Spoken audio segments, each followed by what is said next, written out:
দ্বিতীয়বারের মতো মা হয়েছেন হোয়াইট হাউসের প্রেস সেক্রেটারি ক্যারোলিন লেভিট। গত ১ মে একটি কন্যা সন্তানের জন্ম দেন তিনি। এরপর ৭ মে মেয়ের জন্মের খবর দিয়ে সামাজিক যোগাযোগ মাধ্যমে একটি পোস্ট দেন। পোস্টে লেভিট জানান, মেয়ে ভিভিয়ানা একদম স্বাভাবিক ও সুস্থ আছে, আর মেয়েকে নিয়ে প্রতিটি মুহূর্ত আনন্দে উপভোগ করছেন তিনি ও তার পরিবার। এদিকে লেভিটের পোস্টের পর আর্মেনিয়ায় ইরানের দূতাবাস থেকে তাকে অভিনন্দন জানানো হয়। পোস্টে বলা হয়, শিশুরা নিষ্পাপ, আদরণীয়। সেই ১৬৮ শিশু যাদেরকে আপনার বস মিনাবের স্কুলে হত্যা করেছে এবং যে ঘটনাকে আপনি ন্যায্যতা দিয়েছেন, তারাও শিশু।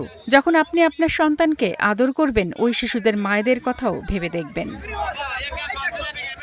গত ২৮ ফেব্রুয়ারি ইরানের মিনাবে একটি প্রাথমিক বিদ্যালয়ে যুক্তরাষ্ট্রের হামলায় মারা যায় ওই শিশুরা। পরে নিউ ইয়র্ক টাইমসের এক প্রতিবেদনে ওই হামলার জন্য যুক্তরাষ্ট্রকেই দায়ী করা হয়। তবে কোনো প্রমাণ দেখাতে না পারলেও ট্রাম্পের দাবি হামলাটি ইরান ভুলবশত করেছিল। আর মার্চের শুরুর দিকে লেভিট বলেছিলেন, বেসামরিক ও শিশুদের উপর হামলা ইরানি শাসক গোষ্ঠী চালায়, যুক্তরাষ্ট্র নয়। শারমিন স্বপ্না, একাত্তর।